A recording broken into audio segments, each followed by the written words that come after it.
गया सर, हलवा हो गया। फोरेंसिक लैब में हलवा हो गया सर। हलमा हलमा, चारों तरफ से हलमा।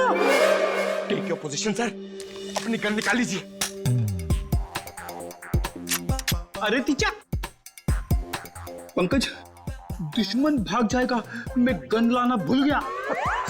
गन लाना भूल गया सर। कोई बात नहीं, मेरे पास गन है। एक गोली मैं चलाता हूँ, एक आप चलाना। गोली किसने चलाई? सर अपनी गन कहाँ है? अपनी गन कहाँ है? उधर उधर सर, संभाल के नहीं।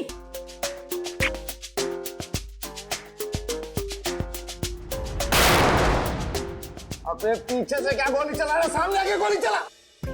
आवाज कुछ जानी पहचानी नहीं लग रही। हाँ, मुझे भी ऐसा ही लग रहा है।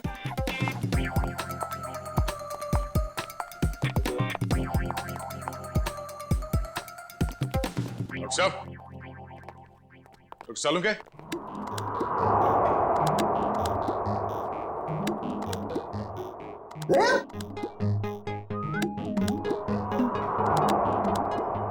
दया, तुमने गोली चलाई उसका? गोली? हाँ, हम चलाई।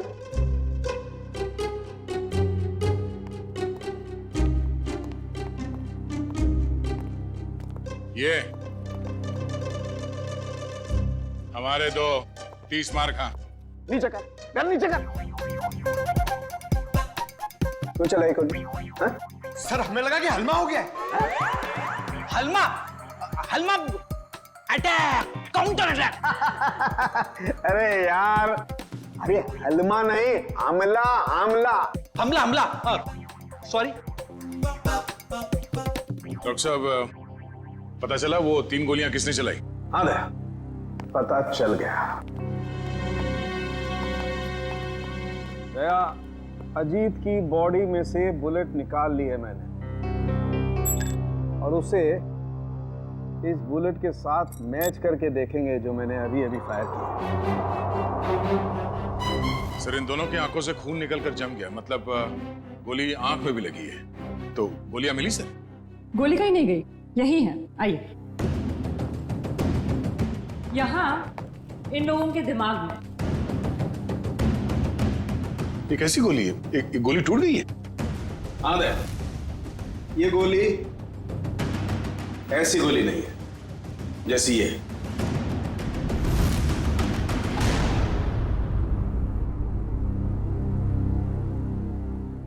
ओह, अब सब समझ में आ गया सर। फिर मुंह खोला? सर, चित्रोले सर कहते हैं कि जब डिटेक्शन का मामला हो तो जरूर मुंह खोलना चाहिए। सुन लो भाई, देखते हैं क्या तोप चलाइए। सर, पहले अजीत ने रोनी को गोली मारी, लेकिन रोनी मरा नहीं। उसको गुस्सा आया, उसने अजीत से गन छीन ली। फिर उसने अजीत की आंख में गोली मारी। अजीत को बहुत जोर से दर्द हुआ, लेकिन वो मरा नहीं। अजीत ने उससे गन छीनी और रोनी के आंख में गोली मारी। चलो, मारी। फिर सर दोनों मर गए। कमाल है यार। हाँ, थी तुम अब तक। चलो भाई, छुट्टी हो गई, केस तो सॉल्व कर दिया इन्होंने। वाह। दोनों एक दूसरे को गोलियां मार रहे थे या फूल फेंक के मार रहे थे? हाँ? गोली मारी, कोई मरा नहीं, एक दूसरे की गन छीन रहे। इस चित्रोली की तो बुद्धि भ्रष्ट हो गई थी जो तुम्हें सिलेक्ट कर लिया।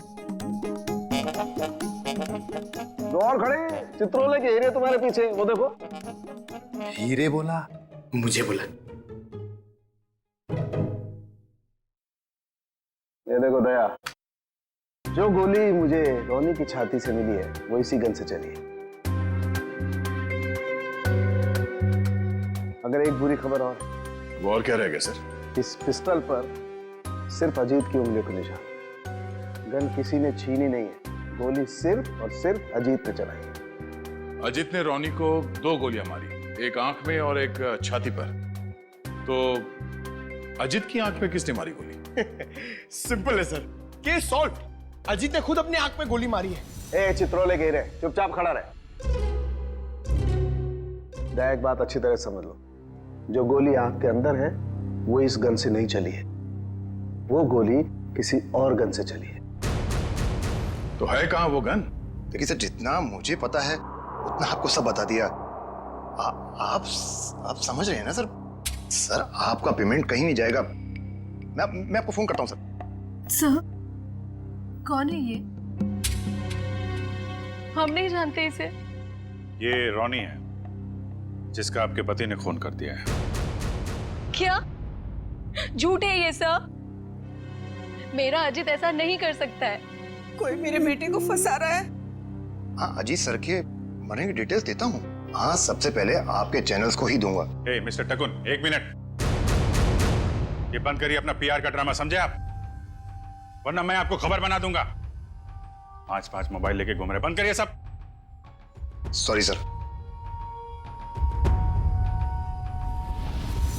ठीक है, आप इसे नहीं जानते हैं। आप मल्लिका को भी नहीं जानती, जो सुसाइड बमर बन के गई थी वहां पे। मगर ग्लोबल कॉलेज का नाम तो सुना होगा आपने। जी हाँ, मेरा बेटा ट्रस्टी था वहां पे। लाखों रुपया डोनेट करता था वो। हाँ जी, मैंने बहुत चेक साइन करवाए साहब से उस कॉलेज के नाम पर। चलिए, एक कनेक्शन तो मिला। रॉनी उसी कॉलेज में फाइनल ईयर का स्टूडेंट था जहां आपका पति और आपका बेटा ट्रस्टी था। और वो मल्लिका जो सुसाइड बॉम्बर बनी थी, वो सारस नगर में रहती थी। अब सारस नगर सुन के कुछ तो याद आ रहा होगा आप लोगों को? हाँ? मैं कुछ नहीं जानती, कुछ नहीं जानती। मेरे बेटे के कातिल को पकड़ लीजिए बस। खैर, वो तो बचेगा नहीं। ये कहानी ग्लोबल कॉलेज की तरफ ही जा रही है। वहां चल के देख लेते हैं। रॉनी के सर के पीछे और आंख के ऊपर हमें कुछ स्टिच मार्क्स मिले। आप लोग बता सकते हैं कि इस हादसे से पहले उसके साथ क्या हुआ था? मैम, पिछले हफ्ते जब रॉनी कॉलेज से घर गया था तो उसके सिर पे कोई निशान नहीं था। जब वो घर से हॉस्टल आया तब मैंने उसके सिर बैंडेज देखा था। घर पे कुछ चोट वोट लगी थी क्या उसे? नहीं सर, हॉस्टल से आने के बाद वो हमें बिना पता नहीं कहाँ चला गया। पर जब 2 दिन बाद वो वापस आया तो उसने कहा खंडाला हाईवे पे उसका एक्सीडेंट हो गया था। सर, हमारे पास तो उसकी फीस तक भरने के लिए पैसे नहीं थे, लेकिन जब उसने मेरे अकाउंट में 35 लाख रुपए जमा करवाए तब भी मुझे उस पर शक हो गया था कि वो जरूर कुछ गलत काम कर रहा है। मैंने पूछने की बहुत कोशिश की, लेकिन भैया ने कुछ नहीं बताया और वो कॉलेज चला गया। सर, 2 दिन में 35 लाख? मतलब जरूर कुछ गलत काम किया होगा उसने। लगता तो है। सर, मल्लिका हमारे कंट्रोल में नहीं थी। उसके जो भी मन में आता था वो वही करती थी। अगर वो कुछ गलत काम कर रही थी तो आप लोग हमें इन्फॉर्म कर सकते थे, पुलिस में कंप्लेंट कर सकते थे। अगर आप लोगों ने ऐसा कुछ किया? लेकिन सर, हमें अगर पता होता कि ये सब हो रहा है तब तो हम कुछ करते ना। ये लड़की खुद तो चली गई, मगर इसने हमें कहीं नहीं छोड़ा।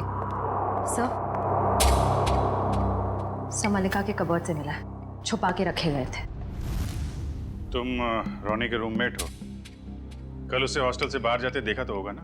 हाँ सर, मैंने उसे एक सफेद रंग की मैकेंजी कार में एक हट्टे कट्टे आदमी के साथ जाते हुए देखा था सर मैंने। देखोगे तो पहचान लोगे उसको? नहीं सर। एक काम करो, मोबाइल कंपनी से पता करो कि रॉनी को कल किन किन लोगों ने फोन किया था। ये सिरिंज और मेडिसिन डस्टबिन में लिए। किसकी है? सर, ये रॉनी की होगी सर। नहीं सर, हमारा रोनी तो ऐसी दवाइयां इस्तेमाल ही नहीं करता था। चलो, यूज्ड है, पता करो ये दवाइयां किस बीमारी में इस्तेमाल की जाती है। मल्लिका और सुपरस्टार अजीत कुमार, इन दोनों की काफी पुरानी जान पहचान है? ये तो 6 साल पुरानी फोटो।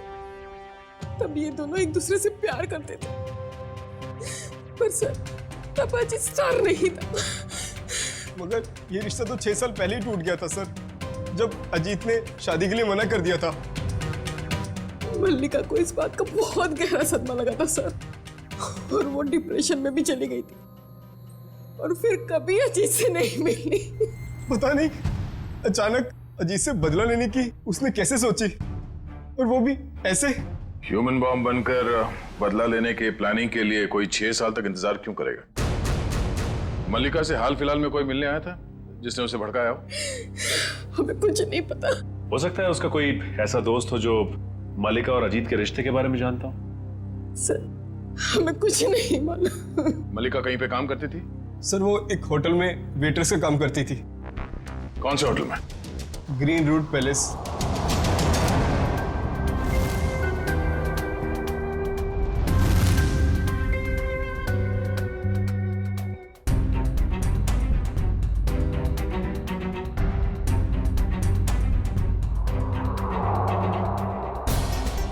दोनों की आंख पर एक ही तरीके की गोली लगी है। हाँ सर, और जैसे ही गोली आंख पर लगी, गोली के टुकड़े टुकड़े हो गए। हाँ, ये गोली फटी क्यों? इस गोली के टुकड़े क्यों हो गए? कमाल है, इन दोनों की आंख कोई लोहे की बनी हुई तो है नहीं कि गोली टकराई और टकराते ही टूट गई। सर एक बात बोलूं? सारिका, बोलने पर कोई सेंसरशिप नहीं है यहाँ पर। मालूम है सर, लेकिन बात थोड़ी सी अजीब थी, इसीलिए।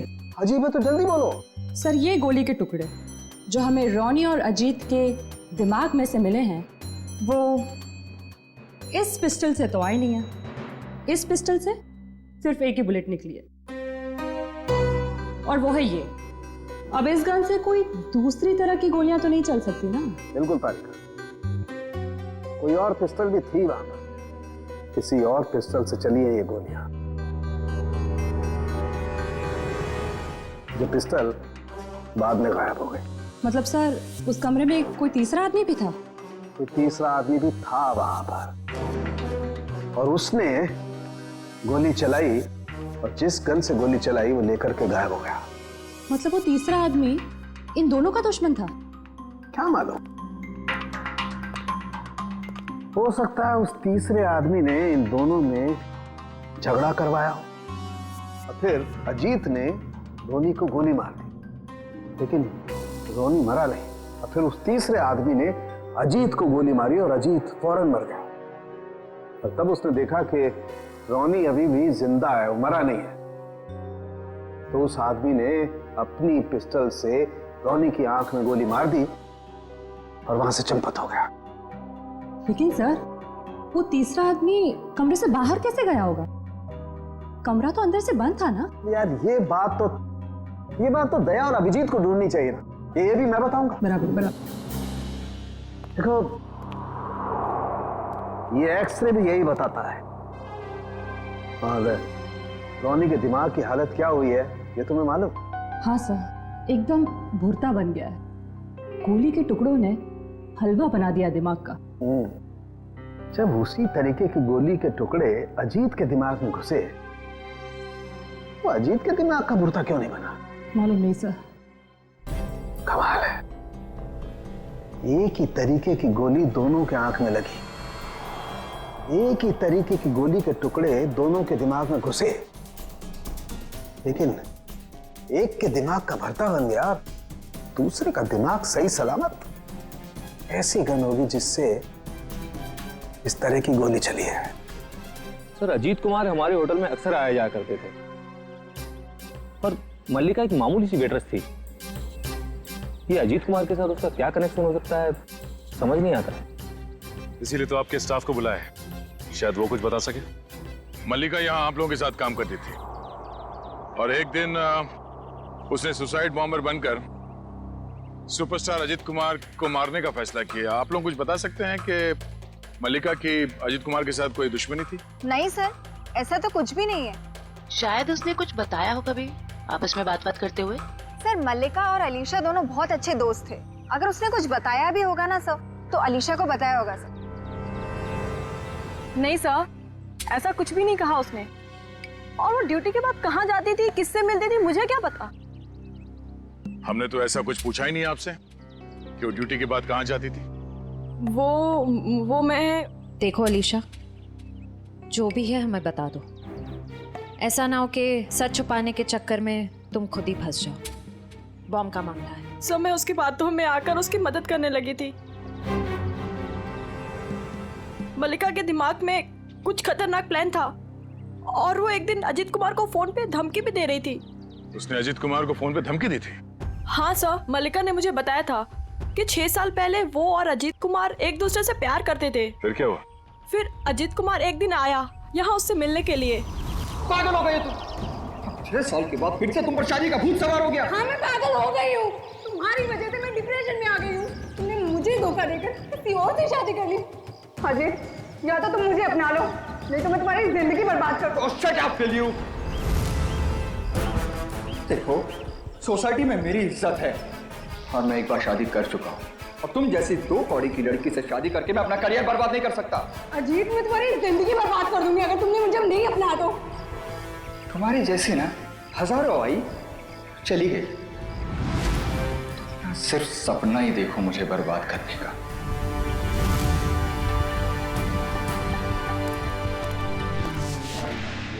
क्या हो मल्लिका, सब ठीक तो है? हाँ सब ठीक है। मेरा एक काम करोगी? हाँ बोलो, क्या? सब मल्लिका रोज कपड़े बदलकर 3 दिन तक लगातार 2 घंटे के लिए कहीं जाती थी और ये बात सिर्फ मुझे पता है। कहाँ जाती थी ये बताया कभी उसने? नहीं सर, मैंने उससे कई बार पूछने की कोशिश की लेकिन वो हर बार मेरी बात टाल देती थी। 3 दिन तक 2-2 घंटे के लिए गायब रहती थी। पता करना पड़ेगा कि किससे मिलती थी वो। उसकी फोन की कॉल लिस्ट निकालो, देखो किस किस के संपर्क में थी वो। ओके सर, कल रॉनी को 2 कॉल आए थे एक ही नंबर से। एक आया था शाम को 4 बजे और दूसरा आया था रात को 8:50 को। वही होगा वो हट्टा कट्टा आदमी जो सफेद मैकेंजी में आया था। उसी ने रॉनी को फोन करके बुलाया होगा। पता लगाओ कौन है ये आदमी और इस वक्त कहाँ पे है। सर, जो दवाइयाँ रॉनी के कमरे के डस्टबिन से मिली थी वो दवाइयाँ ब्लड प्रेशर और एंजाइटी कम करने के लिए दी जाती हैं।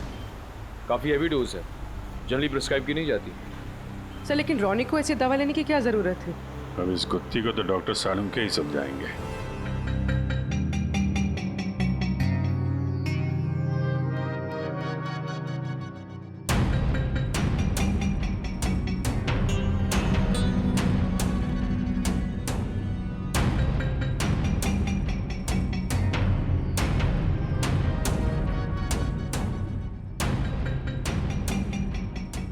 देखा तारिका?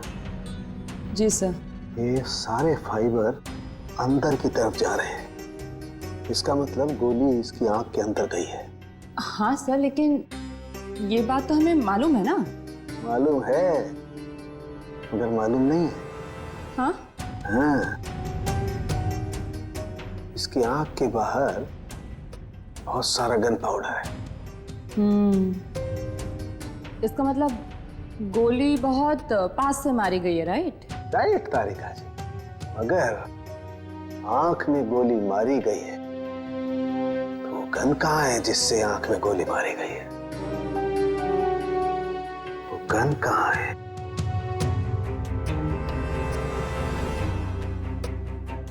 यही है, यही है, यही है, वो गन यही है। गन रॉनी के पास से कैसे मिलेगी? वहां पर गन नहीं थी तो कहाँ गई गन? सर गन तो वहां होनी चाहिए ना जहाँ पर गोली चलाई है। होना चाहिए, लेकिन वहां पर गन नहीं है तो गन कहाँ गई? देखो तारिका, मैं इसकी खोपड़ी को दोबारा से खोल करके देखने वाला हूँ। गन कहाँ है? यही होगी। सर मुझे लगता है कि आपको एक अच्छे ब्रेक की जरूरत है। अच्छा? हाँ, वो अभिजीत भी यही कह रहा था। ओह अच्छा अच्छा, अभिजीत ये कह रहा था है? तो आजकल आप अभिजीत से गुफ्तगू कर रही हैं, उससे सलाह ले रहे हैं आप आजकल? है अभिजीत ये कह रहा था, अभिजीत वो कह रहा था, ऐसी की तैसी उस अभिजीत की। यार उसकी नानी आ जाएगी ना उतर करके, वो भी नहीं ढूंढ पाएगी कि गन गई कहाँ, और मेरे पैर पड़ेगा तब भी नहीं बताऊंगा मैं उसे। हाँ काम करने दो, और स्कैल्पल लाओ जल्दी, प्लीज गो फास्ट। स्कैल्पल लाओ, मुझे काम करना है यार। दीजिए। हाँ। कमरे में 2 आदमियों की लाश, कमरा अंदर से बंद, दोनों की आंख में खून। एक आदमी की आंख में गोली गई तो दूसरे की आंख में? दूसरे की आंख में भी गोली गई ना।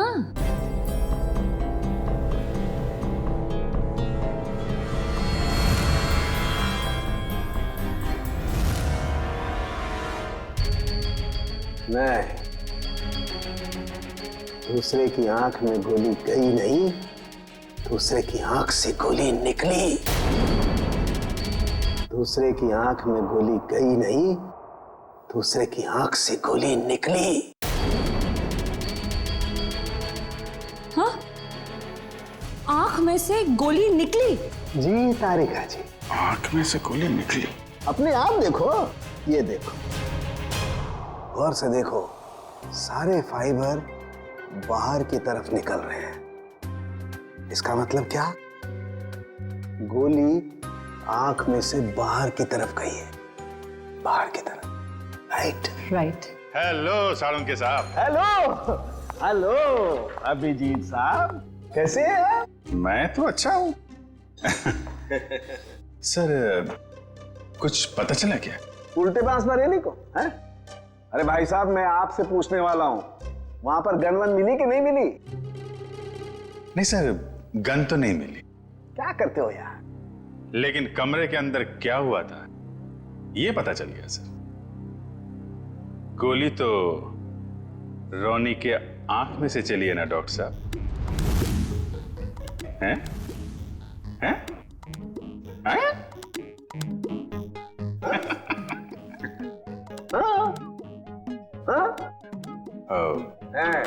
हैं?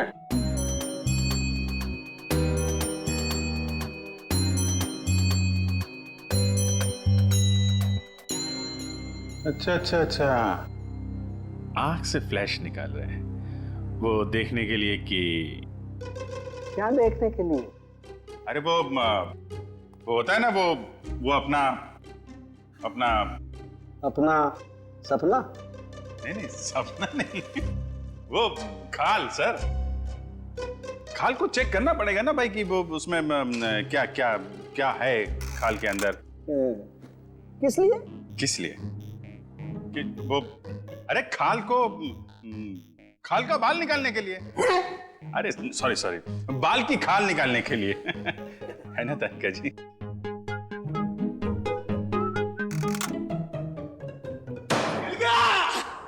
मिल गया case solve. Congratulation Tarika ji. Hello, wrong number. अरे आपको भी कांग्रेचुलेशन सर। अब पता कैसे चला लेकिन? अरे भैया, इसकी आंख के बाहर बहुत सारा गन पाउडर लगा हुआ था। हाँ मगर सर, आंख के अंदर से कैसे गोली चली? इसकी आंख के पीछे किसी ने एक छोटा सा बॉम्ब फिट करके रखा हुआ था। ओह, मतलब पैसों के लिए इसने अपने आप को बेच दिया? हाँ, वो बॉम्ब रिमोट से कंट्रोल होता था। हाँ मगर फिर ये अपने आप कैसे फट गया? अभिजीत, क्राइम स्पॉट पे वो दीवार पर जो खून लगा हुआ था, वो खून कहां से आया? जैसे ही रोनी को गोली लगी होगी, वो जाके दीवार से टकराया होगा। रोनी खुद जाकर के दीवार से नहीं टकराया, इस अजीत ने उसे मारा। पर अजीत इसे गोली मार चुका था। गोली लगने से रोनी फौरन नहीं मरा। अजीत को ये देख करके गुस्सा आया, उसने गुस्से में इसका सर पकड़कर जोर से दीवार पर दे मारा। रोनी का दिमाग उसकी खोपड़ी की पिछली वाली हड्डी से जाकर के टकराया। अचानक इसका ब्लड प्रेशर बढ़ गया, बम फट गया। रोनी की आंख को फाड़ता हुआ सीधा अजीत की आंख में जाकर के घुस गया।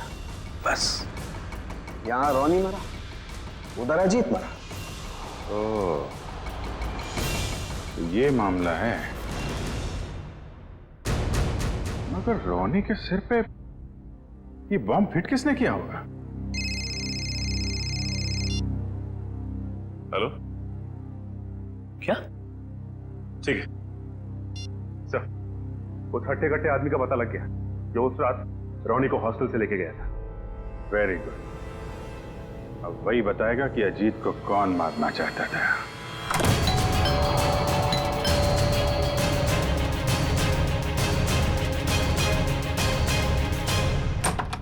सीआईडी, आप लोग यहाँ? टीशा जी और कामिनी जी कहाँ हैं? सब वो तो घर पे नहीं है। ठीक से झूठ बोलना भी नहीं आता। इन पे जरा नजर रखो, अभी मिलवाते हैं आपको। हैं? टीशा, कामिनी जी, टीशा, कामिनी जी, कामिनी जी। सर कमरे में तो कोई नहीं है। सर लगता है घर पे सच में कोई नहीं है।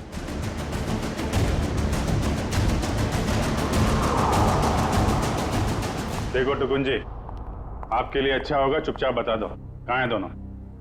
सर मुझे नहीं पता, मैं सच बोल रहा हूँ, मुझे नहीं पता सर।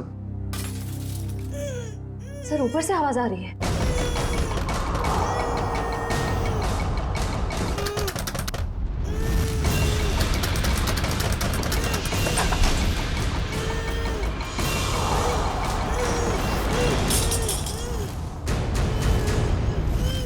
टीशा तुम? नहीं, मैं नहीं। ये मुझे मारना चाहती है। आप लोग सही समय पे आए। सच आपके सामने है। पहले मेरे बेटे को मार दिया, अब मुझे मार रही है। नहीं सर, ये झूठ बोल रही है। ये सब इन्होंने ही किया है। किसने क्या किया है ये हम लोग जानते हैं।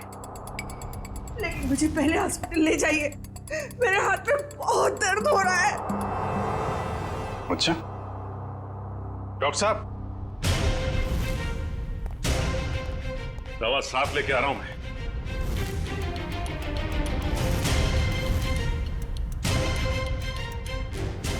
तू? ओह, तो इसे पहचानती हैं आप? और सर मल्लिका के फोन रिकॉर्ड से पता चला है कि ये उसे अच्छे से जानती थी। दोनों के बीच में बहुत बातें होती थी। और जब आपने हमारी आवाज सुनी तो खुद ही अपने मुंह पे रुमाल और हाथों में रस्सी बांधी और चाकू थमा दिया अपनी बहू। काफी अच्छा ड्रामा कर लेती हैं आप। तो कामिनी जी, अब कष्ट करेंगी आप बताने का क्यों किया ये सब? सौतेली माँ होने के बावजूद भी मैंने उसे अपना समझकर पाल पोस कर बड़ा किया। उसके पापा के जाने के बाद मैंने माँ और बाप दोनों बनकर पूरा फर्ज निभाया। उसे स्टार बनना था, बहुत बड़ा स्टार। मैंने अपनी सारी खुशियां कुर्बान करके उसे इतना बड़ा स्टार बनाया। लेकिन इतना बड़ा स्टार बनने के बाद वो मुझसे नौकरानियों का सलूक करने लगा और ये मैं सहन नहीं कर पाई। और इसीलिए उसकी जान लेने का प्लान बना डाला आपने। मैंने उससे 5 बार मारने की कोशिश की, लेकिन पता नहीं क्यों उसकी किस्मत उसे हमेशा बचा लेती थी। इस बार मैडम ने फैसला ही कर लिया था कि अजीत सर बचने नहीं चाहिए और इसके लिए रोनी और मल्लिका को मोहरा बनाया। सर आपने मेरी फीस देने का वादा किया था और पोस्ट ग्रेजुएशन का फाइनेंस देने का भी। सर अब आप सब प्लीज अपनी बात से मत रुकिए सर, प्लीज सर। तू जानता है ना मैं कौन हूं? अजीत कुमार। मैं जब चाहूं, जो चाहूं, जैसे चाहूं कर सकता हूं। प्रेस के सामने बोलना पड़ा तो बोल दिया। Sir please sir please sir, मेरा क्या हो गया सर? बोल दिया ना, चल। आ जाते कहां से। मैंने रोनी से झूठ कहा था कि उसे अपने शरीर का एक ऑर्गन डोनेट करना होगा। उसके उसे जितने पैसे चाहिए मिल जाएंगे। और ऑपरेशन के जरिए उसकी आंख के पीछे बुलेट फिट करवा दिया। क्यों? हाँ, और उसका ट्रिगर मेरे हाथों में था। रोनी के पास अब अजीत को मारने के सिवा और कोई चारा नहीं बचा था। जब आपने रोनी को अपने काम के लिए तैयार कर ही लिया था, तो फिर मल्लिका को क्यों फंसाया आपने? रोनी तो बच्चा था, मुझे उस पर बिल्कुल भरोसा नहीं था, इसीलिए मैंने मल्लिका को भी तैयार रखा। मल्लिका, खुदकुशी करने से तो अच्छा है कि अजीत को तुम अपने रास्ते से हटा दो। अब वो इतना बड़ा आदमी हो गया है, क्या कर सकती हूँ मैं उसका? मार दो उसे। और जब अजीत फंक्शन में नहीं पहुंचा तो मल्लिका को उड़ा दिया। मैं अपने खिलाफ कोई सबूत छोड़ना नहीं चाहती थी। लेकिन माँ, आपने मुझे क्यों मारने की कोशिश की? अजीत तो मेरा बेटा था, मैं अपना बेटा समझकर उसे पाल पोस कर बड़ा किया था, फिर भी उसने मेरे साथ ऐसा व्यवहार किया। तुम तो फिर भी पराई हो। कोई मुझे इस घर से नहीं निकाल सकता। ये पूरा घर, ये छत, ये घर का एक एक पैसा मेरा है, मेरा। कोई मेरी बेइज्जती नहीं कर सकता, ये मैं सहन नहीं करूंगी। इज्जत तो आपको अब भी नहीं मिलेगी, न कोई बंगला न पैसा।